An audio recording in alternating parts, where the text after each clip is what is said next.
ویسے بھی کہ حالانکہ وہ چیزیں ان میں سے بعض سنت ہیں، بعض جائز ہیں، لیکن اب حالت احرام میں آپ نہیں کر سکتے، وہ سنت بھی نہیں کر سکتے۔ وہ کیا ہے؟ احرام کی پابندیاں دو طرح کی ہیں۔ ایک پابندیاں وہ ہیں جن کے اوپر عمل کرنا مرد و خواتین دونوں کے لیے ضروری ہے، اور ایک وہ ہیں جو مردوں کے لیے ہیں، خواتین کے لیے نہیں ہے۔ کچھ چیزیں تو وہ ہیں جو اگرچہ احرام کی پابندیوں میں شمار تو ہوتی ہیں، لیکن وہ احرام کے علاوہ بھی یہ صحیح نہیں ہے۔ مثال کے طور پر لڑنا جھگڑنا، وہ ویسے بھی صحیح نہیں ہے، لیکن ولا جدال فی الحج خاص طور پر فرما دیا، چونکہ روزے میں بھی کچھ غصہ آتا ہے اور حج میں تو بہت زیادہ، تو حج میں احرام میں عمرہ ہو یا یہ ہے کہ حج کا احرام ہو، اس میں خاص طور پر تاکید سے فرما دیا جاتا ہے لڑنا نہیں، جھگڑنا نہیں، ولا جدال فی الحج، وہ تو ویسے بھی صحیح نہیں ہے۔ ازدواجی تعلقات ایسے تو صحیح ہیں، لیکن حالت احرام میں وہ بھی منع ہے۔ فلا رفث، اس سے متعلقہ کو گفتگو اشارہ کرنا بھی حرام ہو جائے گا۔ شکار کرنا ویسے جائز ہے، لیکن حالت احرام میں منع ہے۔ شکار ویسے کرتا تو کوئی نہیں ہے، لیکن پتہ ہونا چاہیے، اور اس میں یہ چیز بھی شامل ہے کہ وہاں پر حدود حرم میں جو کبوتر وغیرہ ہوتے ہیں وہ دانا تو آپ ڈال سکتے ہیں، لیکن خامخواہ ڈرا کر دھمکا کر اڑا نہیں سکتے، وہ بھی اس میں شامل ہے۔ حدود حرم میں جو گھاس درخت وغیرہ ہے اس کو کاٹ نہیں سکتے۔ وہ پابندیاں جو مرد اور خواتین دونوں کے لیے ہیں، ان میں یہ بھی ہے کہ اس حالت میں خوشبو لگانا بھی منع ہے اور خوشبو والی کوئی چیز استعمال کرنا بھی منع ہے۔ یعنی دونوں باتیں الگ الگ ہیں۔ ایک تو وہ چیزیں جو خود براہ راست خوشبو ہے، پرفیوم ہے، عطر ہے، وہ بھی منع ہے، لیکن وہ چیزیں جن میں خوشبو ہوتی ہے ان کا استعمال بھی منع ہے۔ چنانچہ خوشبو والا صابن آپ استعمال نہیں کر سکتے، اپنے پاس رکھ لیجیے گا بغیر خوشبو والا صابن، خاص طور پر حج کے دنوں میں 2.5-3 دن احرام ہوتا ہے، اس سے آپ دھو سکتے ہیں، لیکن خوشبو والے صابن سے نہیں۔ لیکوڈ ہینڈ واش اکثر خوشبو والا ہوتا ہے، وہ استعمال نہیں کر سکتے، شیمپو استعمال نہیں کر سکتے، کولڈ کریم، ویسلین وغیرہ کوئی چیز استعمال نہیں کر سکتے۔ خوشبو والا ٹیشو پیپر بھی استعمال نہیں کر سکتے۔ خوشبو والی چیز براہ راست کھا نہیں سکتے، پان ہے، الائچی ہے، لونگ ہے، سونف ہے، دارچینی ہے، گٹکا، ماوا وغیرہ، یہ کوئی چیز بھی حالت احرام میں نہیں کھا سکتے۔ ہاں، جب آپ کو کھانا کھاتے ہیں، چاول کی شکل میں ہے، سالن کی شکل میں ہے، تو اس کی ریسیپیز میں اکثر یہ چیزیں تو ہوتی ہیں، لونگ ہوتی ہے، الائچی ہوتی ہے، لیکن وہ جب پکا لی جاتی ہے تو اس کھانے کو کھا لینا جائز ہے، اس میں کوئی حرج نہیں ہے۔ وہ چیزیں جن میں قدرتی خوشبو ہوتی ہے، جس کو فروٹ شامل ہے، اس میں خوشبو ہوتی ہے لیکن اس میں کوئی حرج نہیں ہے، ہر قسم کا فروٹ آپ کھا سکتے ہیں۔ مہندی لگانا منع ہے، اور احرام کے بعد پہلے سے اگر لگی ہوئی ہے تو چلے وہ جواز میں تو آ جائے گا، لیکن وہ بھی مناسب نہیں ہے۔ زیب و زینت سب کو دکھانا وہ مناسب نہیں ہے۔ احرام میں آنے کے بعد کسی قسم کا سرسوں کا تیل، زیتون کا تیل، کوبرے کا تیل بالکل نہیں لگا سکتے۔ خواتین کسی قسم کا میک اپ نہیں کر سکتی، یہ ان کو بتا دیجیے گا، اس لیے کہ حالت احرام میں جب خوشبو منع ہے تو میک اپ کی تو اکثر چیزوں میں آرٹیفیشل خوشبو شامل کی گئی ہوتی ہے، لہذا حالت احرام میں میک اپ بالکل نہیں کر سکتی خواتین، جس کا وہ اہتمام نہیں کرتی ہیں، ان کو پتہ نہیں ہوتا۔ آپ کی ذمہ داری ہے کہ جہاں آپ اپنا حج صحیح کرنے کی کوشش کریں گے تو آپ سے آپ کے اہل و عیال کے متعلق بھی اللہ تعالیٰ پوچھیں گے، قُوا أَنفُسَكُمْ وَأَهْلِيكُمْ نَارًا، لہٰذا آپ نے ان کا حج بھی صحیح کروانا ہے۔ مشترکہ پابندیوں میں سے یہ بھی ہے کہ جسم کے کسی حصے کے بال نہیں کاٹ سکتے، ہاتھ پاؤں کے ناخن نہیں کاٹ سکتے۔ جہاں تک بال کا مسئلہ ہے تو بال کاٹتا تو کوئی نہیں ہے، لیکن لوگ یہ پریشان ہوتے ہیں کہ ہمارے بال تو خود بخود گر جاتے ہیں، جھڑ جاتے ہیں، ایسا ہوتا ہے۔ یاد رکھیں کہ اللہ تعالیٰ نے یہ آسانی رکھی ہے کہ جو غیر اختیاری چیز ہے وہ معاف کی ہوئی ہے۔ آپ وضو کر رہے ہیں، سر کا مسح کر رہے ہیں، دیکھا کہ آپ کے ہاتھ پر کچھ بال آ گئے، کوئی مسئلہ نہیں، آپ پریشان نہ ہوں۔ آپ سو کر اٹھتے ہیں، دیکھتے ہیں کہ تکیے کے اوپر تو کافی سارے بال لگے ہوئے، کوئی حرج نہیں۔ جان بوجھ کر بال نہیں گرانے، اب جان بوجھ کر کیا سمجھا جائے گا؟ کنگھی کرنا منع حالت ہے، مردوں کو بھی خواتین کو بھی کنگھی نہیں کر سکتے، دو وجہ سے۔ ایک تو حالت احرام میں آنے کے بعد زیب و زینت منع ہو جاتی ہے۔ پہلے حکم ہے خوب پاکی صفائی حالت احرام میں آنے کے بعد نہیں، یہاں تک ہے پہلے زمانے میں سفر ہوتا تھا یا تو پیدل یا سواریوں پر، ہفتہ 10 دن مہینہ، تو ظاہر گرد و غبار پڑ جایا کرتا تھا بالوں پر، احرام پر، تو اس حالت میں اس گرد و غبار کو دور کرنا بھی جائز نہیں تھا، بلکہ حدیث یہ بتاتی ہے کہ اللہ تعالیٰ کو میلا کچیلا حاجی زیادہ پسند ہے۔ کیا مطلب؟ جو غیر اختیاری طور پر، جان بوجھ کر نہیں، غیر اختیاری طور پر پسینہ آ گیا، گرد و غبار ہے، بال بکھرے میں، اللہ تعالیٰ فرماتے ہیں یہ والا حاجی مجھے زیادہ پسند ہے۔ جس طریقے سے لَخَلُوفُ فَمِ الصَّائِمِ أَطْيَبُ عِندَ اللَّهِ مِنَ الْمِسْكِ، روزہ رکھتے ہیں ہم، سارا دن پیٹ میں معدہ خالی ہے تو منہ سے اگر بو آ جاتی، اس کی وجہ سے اللہ تعالیٰ فرما رہے ہیں مجھے یہ جنت کے مشک سے بھی زیادہ پسند ہے۔ تو یہ جو حالت احرام میں آنے کے بعد اب یہ جو میل کچیل آ گئی ہے اس کو دور نہیں کرنا۔ اب بال کا مسئلہ سمجھ لیجیے کہ اگر کسی نے گلے سے کنگھی کر لی، آپ اپنے ہینڈ کیری میں، حاجی بیگ میں حالت احرام میں کنگھی رکھیے گا نہیں، وہ لیگن میں رکھ دیجیے گا، گلے سے کنگھی کر لی، اب دیکھا کہ وہ کھولے تو بال کر گیا، تو پھر بھی آپ نہ گھبرائیں، کوئی مسئلہ نہیں ہے۔ صرف یہ ہے کہ 1 2 3 بال گر جاتے ہیں تو آپ مٹھی پر صدقہ، چلے سمجھ لیں 1 ریال 2 ریال، پاکستان میں فون کرتے میری طرف سے 50 روپے دے دو، صدقہ کر دو، 100 روپے دے دو۔ 3 بال سے زیادہ کنگھی کیا آپ نے، اس میں دیکھا 5 7 بال آ گئے، آپ کو یاد ہی نہیں تھا کہ نہیں کرنی چاہیے، تو اب اس کی وجہ سے بھی دم بہرحال نہیں ہوا ہے، صدقہ ہو گیا ہے، اور صدقے کا مطلب ہے کہ صدقۃ الفطر کی مقدار کے برابر رقم صدقہ کرنا، جو اس سال سعودیہ میں عید الفطر کے موقع پر 20 ریال تھی، تو 20 ریال کا مطلب اگر ضرب آپ دے دیں گے وہ 1050 تقریباً یہ بن جاتے ہیں، تو وہ پھر آپ کو صدقہ کرنا پڑے گا۔ میں ایک اور مشورہ دیا کرتا ہوں، وہ کیا ہے، آپ عمرہ مکمل کر لیں، اس کے بعد ایک صدقہ دے دیں، چاہے وہاں دے دیں چاہے پاکستان فون کر کے کہہ دیں، حج مکمل کر لیں، پھر فون کر کے کہہ دیں میری طرف سے 1000 روپے کسی کو دے دو۔ نیت کیا ہے کہ اگر احرام کی ان خلاف ورزیوں میں سے کوئی ہو گئی ہے تو وہ ادا ہو جائے گی، نہیں ہوئی تو نفلی صدقے کا ثواب مل جائے گا آپ کو۔ تو جہاں لاکھوں روپے خرچہ کر رہے ہیں تو یہ جو چیزیں اللہ تعالیٰ نے خود بتائی ہیں، نماز میں بھی کمی بیشی ہو جاتی ہے، اللہ تعالیٰ یہ نہیں کہتے دوبارہ نماز پڑھو، بلکہ کیا کہا جاتا ہے سجدے 100 کر لو، قبول کر لوں گا میں۔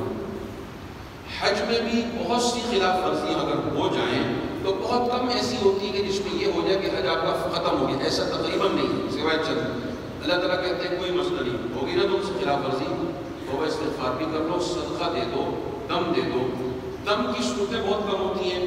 دم کس کو کہتے ہیں کہ حدود حرم کے اندر دمبا، بکرا، بھیڑ یہ ذبح کروائیں گے اور اس کا گوشت مساکین کو کھلائیں گے، آپ بھی نہیں کھا سکتے۔ اور دم حدود حرم کے ساتھ خاص ہے، پاکستان میں دم ادا نہیں کروا سکتے۔ دم تو اس وقت ہوتا ہے جب کوئی حج یا عمرے کا واجب چھوڑ دیا آپ نے، یا واجب کا وقت مقرر ہے اس وقت تک نہیں کیا تب دم ہوتا ہے، تو وہ تو آپ کے سننے کا، تربیت حاصل کرنے کا فائدہ یہی ہے کہ آپ کو مین وہ چیزیں پتہ ہونی چاہیے جن کی وجہ سے دم ہو جاتا ہے تاکہ دم نہ ہو۔ اب میں آتا ہوں ان پابندیوں کی طرف کہ جو صرف مردوں کے لیے، خواتین کے لیے نہیں۔ اسی ضمن میں آگے جا کر مردوں کا احرام اور خواتین کا احرام اس کے متعلق بھی بتا دیتا ہوں۔ جو پابندیاں صرف مردوں کے لیے ہیں وہ یہ ہے کہ سلا ہوا کپڑا، سلا ہوا لباس نہیں پہن سکتے۔ یاد رکھیے سلا ہوا لباس پہننا منع ہے، جو چیز لباس نہیں ہے اس میں سلائی ہو تو کوئی حرج نہیں۔ مثال کے طور پر حاجی بیگ آپ پہنتے ہیں، وہ لباس نہیں ہے، اس میں سلائی ہوتی ہے اور وہ آپ لٹکا لیتے ہیں، بالکل جائز ہے۔ بیلٹ آپ پہن لیتے ہیں، وہ لباس نہیں ہے، اگرچہ آپ اس میں یہ نیت نہ کیجیے گا کہ میری چادر مضبوط ہو کر رک جائے گی، یہ نیت کیجیے گا کہ اس کی جیب میں کاغذات، موبائل یہ رکھ دیں۔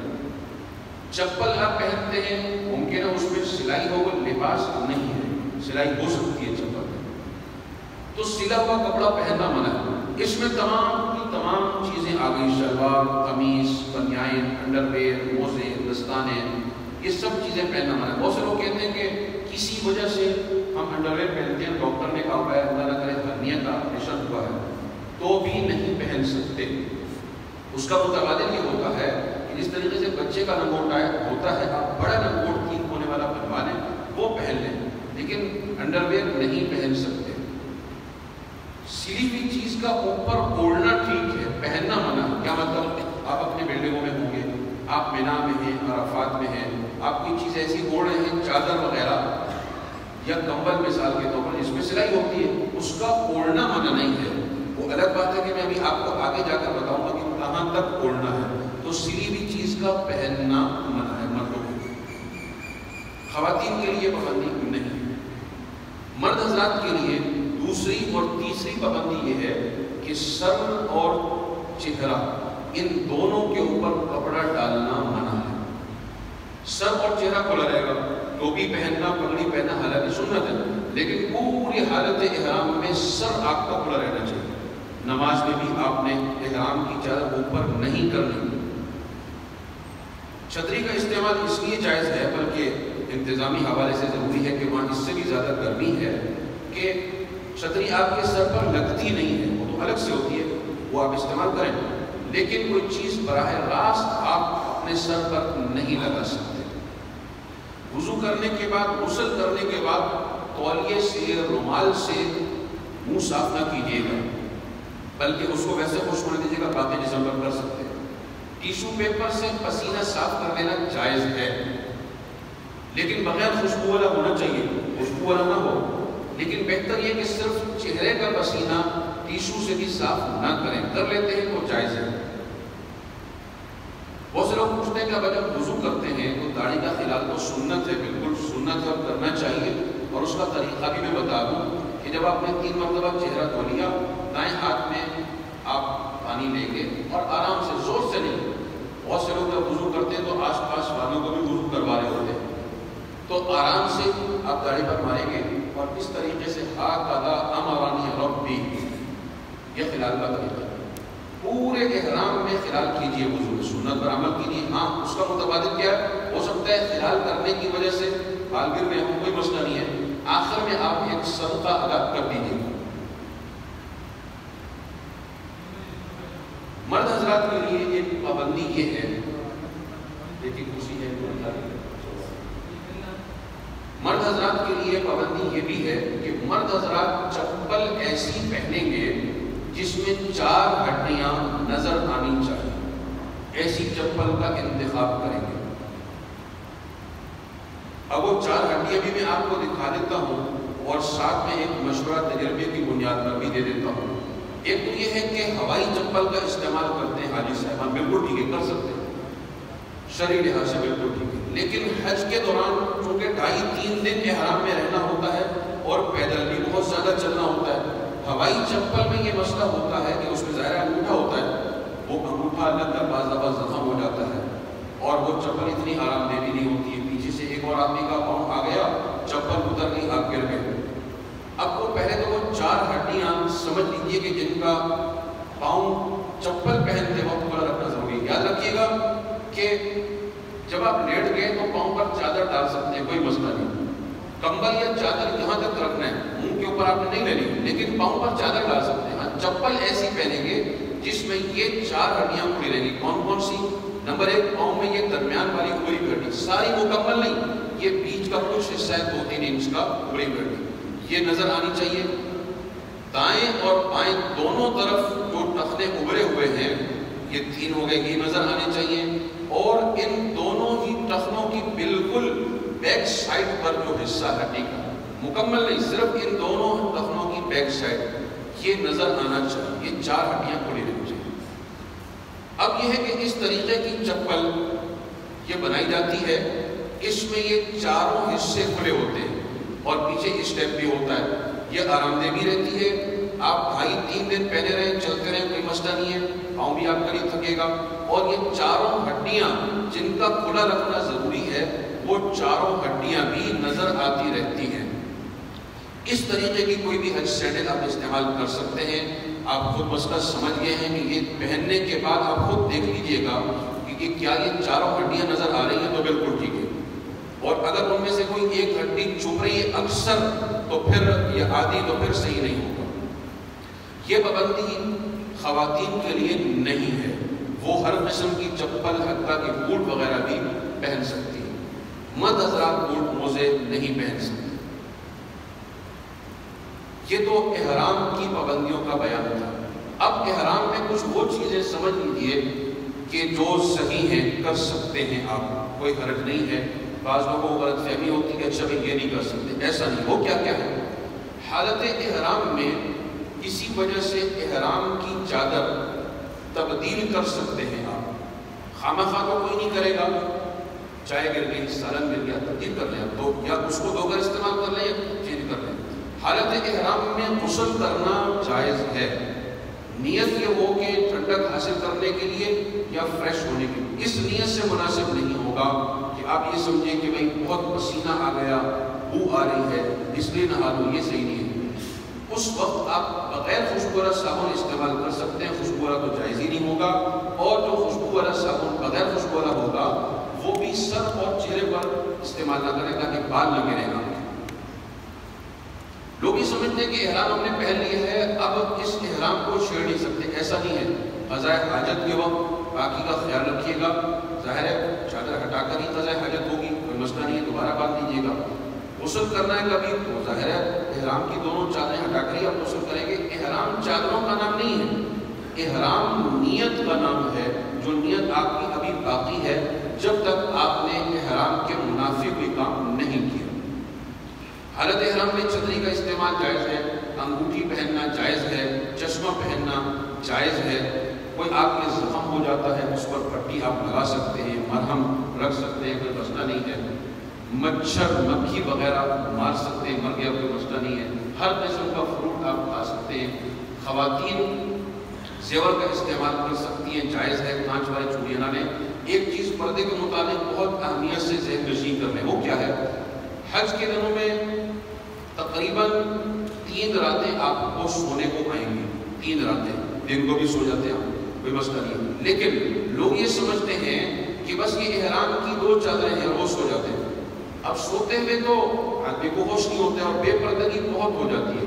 آپ نے کرنا کیا ہے؟ 2 کام آپ کر سکتے ہیں۔ نمبر 1، احرام کی اوپر والی چادر اتاریں، اس کو سوتے وقت پاؤں کے نیچے اچھے طریقے سے پھنسا لیں اور یہاں تک لے کر سو جائیں۔ نمبر 2، ایک اور ایکسٹرا چادر، بے شک وہ رنگین ہو، کوئی مسئلہ نہیں، سفید ہو تو اچھا ورنہ رنگین ہو، وہ چادر آپ سوتے وقت پاؤں میں پھنسائیں اور یہاں تک لے کر پھنسا کر سو جائیں تاکہ سوتے وقت بے پردگی نہ ہو۔ ورنہ لوگ سمجھتے ہیں کہ احرام کی 2 چادریں ہم نے پہن لی ہیں، اب کوئی ایکسٹرا کپڑا استعمال نہیں کر سکتے، ایسا نہیں ہے۔ پردے اور سطر کا خیال رکھنا اب بھی ضروری ہے۔ ٹیشو پیپر آپ استعمال کر سکتے ہیں، کپڑے سے پسینہ منہ کا صاف نہ کیجیے گا، باقی جسم کا پسینہ کپڑے سے بھی صاف کر سکتے ہیں۔ یہ چیزیں حالت احرام میں جائز ہیں۔ اب ہم بڑھتے ہیں اگلی چیز کی طرف۔ بیچ کی جو انتظامی باتیں ہیں، کراچی ایئرپورٹ، جدہ ایئرپورٹ،